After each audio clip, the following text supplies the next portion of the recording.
जैनाचार्य doctor Lokesh Singh, संस्थापक अहिंसक विश्व भारती एवं विश्व शांति केंद्र साहब, हमें अपना आशीर्वाद दें। आज के कार्यक्रम के मुख्य अतिथि उत्तराखंड के प्रथम नागरिक माननीय राज्यपाल श्री, नागरिकों का मार्गदर्शन करने वाले संत और साथी थे, नागरिकों की सुरक्षा करने वाले हमारे भूतपूर्व, वर्तमान और भावी सैनिक, उपस्थित बंधु और बहनों, सबसे पहले मैं कर्नल त्यागी जी को इस बात के लिए साधुवाद देना चाहता हूं कि राष्ट्रीय सैनिक संस्थान ने दो महत्वपूर्ण मुद्दों को, दो महत्वपूर्ण विषयों को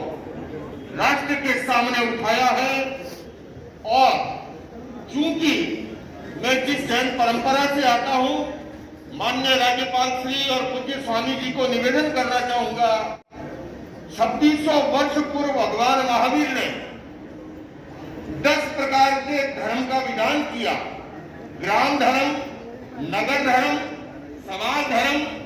आत्मधर्म, उसी तरह से राष्ट्र धर्म। ग्राम पंचायत के नियम नियमों का पालन करना ग्राम धर्म, नगर पालिका के नियम नियमों का पालन करना नगर धर्म, समाज के भी कुछ नियम नियम होते हैं उनका पालन करना समाज धर्म, आत्मशुद्धि साधन धर्म आत्मधर्म, उसी तरह से राष्ट्र धर्म की बात। सामान्यतः जैन मुनि एक अहिंसा के प्रतीक के रूप में माने जाते हैं, पर माननीय राज्यपाल श्री, मैं आपको निवेदन करना चाहता हूं, जैन श्रावक प्रधान सेनापति हुए हैं। साम्राज्यवादी युग था, एक राजा का देवसान हुआ, दूसरे राज्य ने अटैक कर दिया, महारानी ने एक जैन श्रावक को प्रधान सेनापति का दायित्व देकर के सेना को मोर्चे पे रवाना किया। ये भी निवेदन करना चाहूंगा, एक तरफ मुंह पर ये मास्क लगा रखा है कि वायुमंडल के छोटे से छोटे जीवाणु को भी हर्ट न पहुंचे,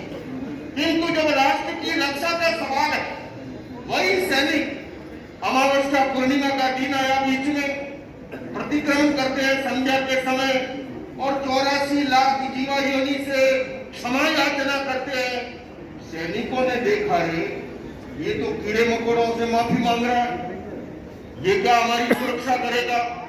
महारानी साहिबा तक बात पहुंची। उस जमाने में रात को युद्ध नहीं होते थे। महारानी वेश बदल करके सूर्योदय से पहले वहां पर पहुंची और प्रधान सेनापति से पूछा कि ये मैं क्या सुन रही हूँ। प्रधान सेनापति कहते हैं, रानी साहिबा आपने जो सुना बिल्कुल ठीक सुना, मैं एक चींटी को भी अनावश्यक नुकसान नहीं पहुंचा सकता, किंतु महारानी साहिबा मेरा धर्म ये भी मुझे कहता है कि मेरे समाज और देश की और अगर कोई आंख उठेगी मैं उसको छोड़ूंगा नहीं, ये मेरा राष्ट्र धर्म है। तो टीपी त्यागी जी, आपने जो मुद्दा उठाया है, ये दोनों इतने महत्वपूर्ण हैं और आपने खास करके सैन्य शिक्षा के साथ साथ चरित्र शिक्षा की भी जो बात की है, और हम ये संत मानते हैं कि देश की सुरक्षा केवल नदियों, पहाड़ों या सीमा रेखाओं से नहीं, देशवासियों के चरित्र बल पर निर्भर करती है। और हमारी बहन साथी भगवती जी ने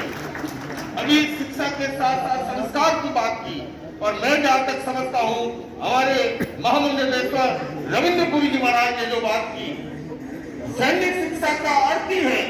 शिक्षा के साथ साथ संस्कार, जिसे आप, क्योंकि उसमें राष्ट्रभक्ति जुड़ी हुई है, उसमें कर्तव्य निष्ठा जुड़ी हुई है, उसमें अनुशासन जुड़ा हुआ है, उसमें देशभक्ति जुड़ी हुई है। तो मैं